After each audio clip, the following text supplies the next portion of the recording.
Hello everyone, how you folks doing? My name is Armando. About a week ago, I attended a tribute to one of my classmates. His name is Aaron Mahi. And there was a song that was sung that inspired me to do this video because there's a story behind the song. And the title of this video is called The Story of Hawaii's Old Plantation. Okay. Now, just to give you a little bit of background on that, the current site we're in Hawaii, in Honolulu, if you know where the Neil Blaisdell Concert Hall and Arena, that whole area, prior to it being constructed and where it sits today, used to be the Ward, what was called the Ward Estate.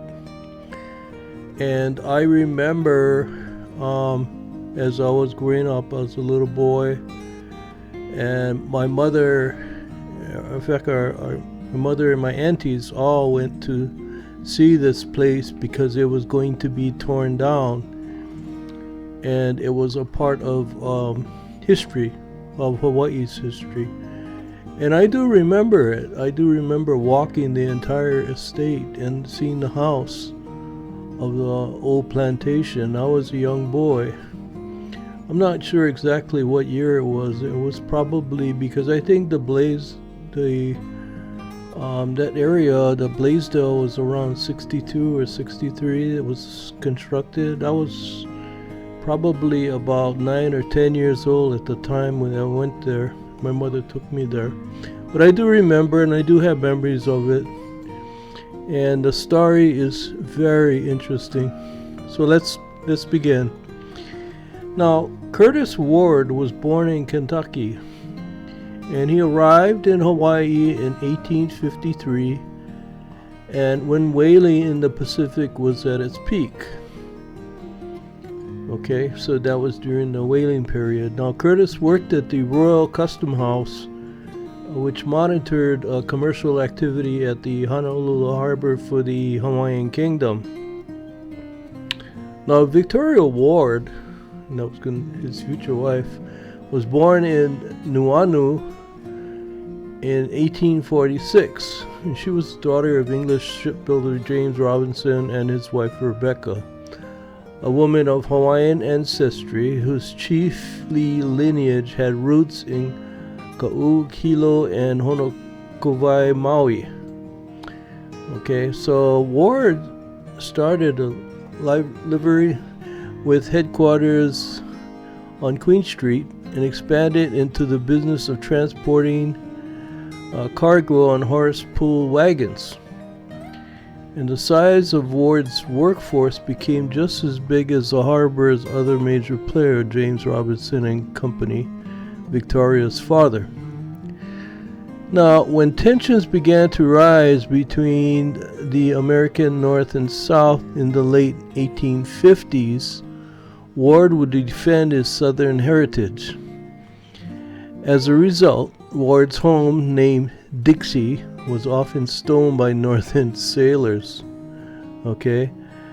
Now, Curtis and Victoria married in 1865, and for many years they made their home near Honolulu Harbor on property presently occupied by the Davies Pacific Center. Okay, so that's where they first said. That's in downtown Honolulu. 7 daughters. They had 7 daughters were born during these years: Mary Elizabeth, Kulamanu, May, Aine, Lucy, Kathleen, and Lani. Okay, my sister's name was Lani, by the way. As was common for many young married couples of English and Hawaiian ancestry during this period, the Wards socialized comfortably with Honolulu's expatriate British families, as well as with members of the various royal families. Okay? Now, this is a period of considerable turbulence in Hawaiian political affairs, and Curtis and Victoria joined with their friends in resisting the rising power of the sugar barons and firmly opposed reciprocity with the United States. And that was, if you remember, during that period, King Kalakaua, the Reciprocity Treaty, which gave exclusive rights for Pearl Harbor for the United States. In return, the sugar was tariff-free.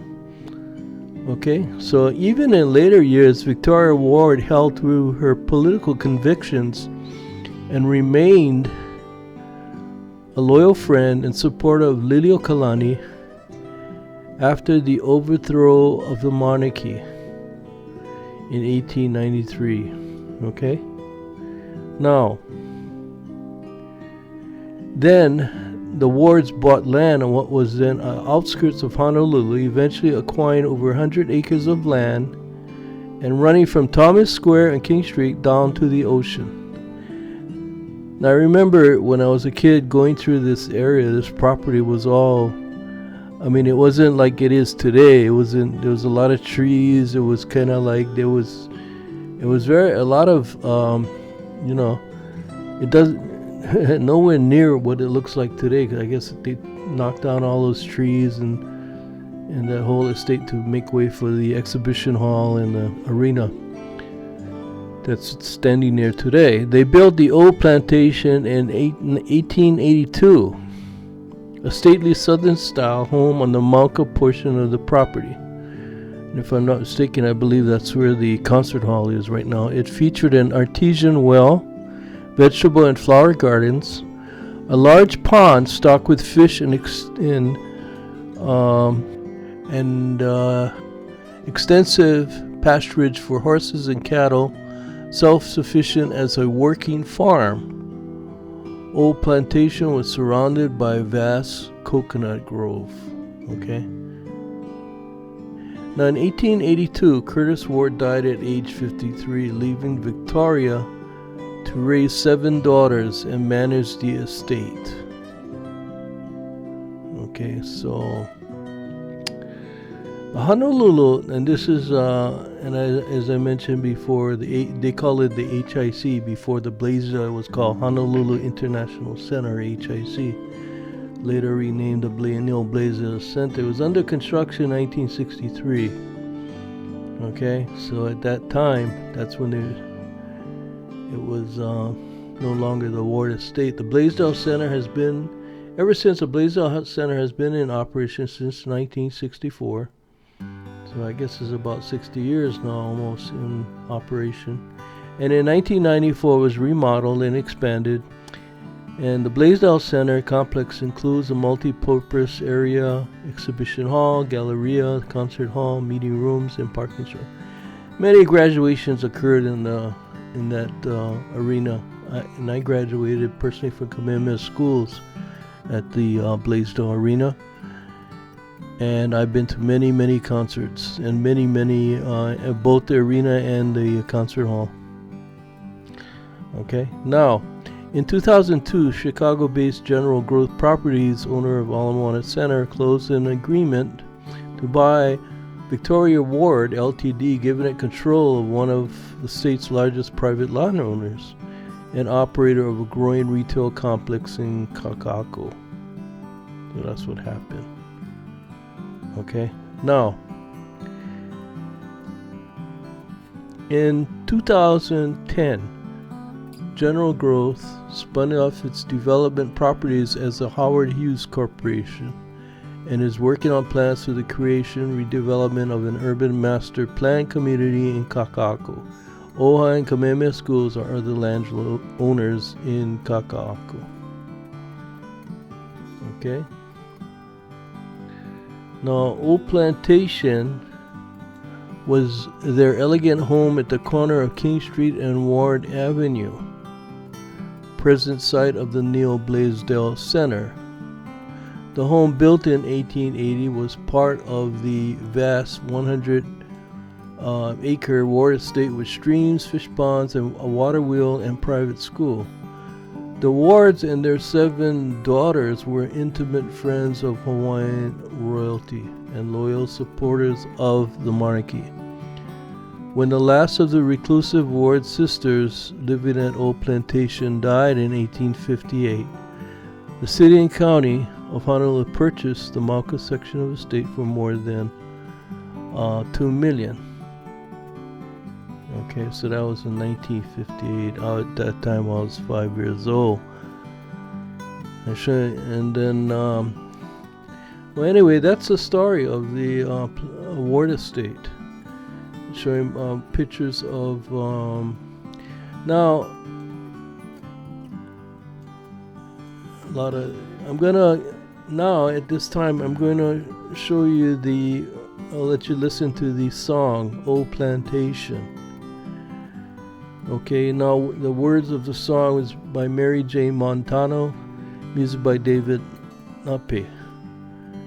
So, and I'm going to show a picture of Mary Jane Montano and the Ward estate and let you listen to the song. It's a very interesting story, folks, and the song is a beautiful song. I hope you enjoyed this video. Mahalo for watching, and ahui ho.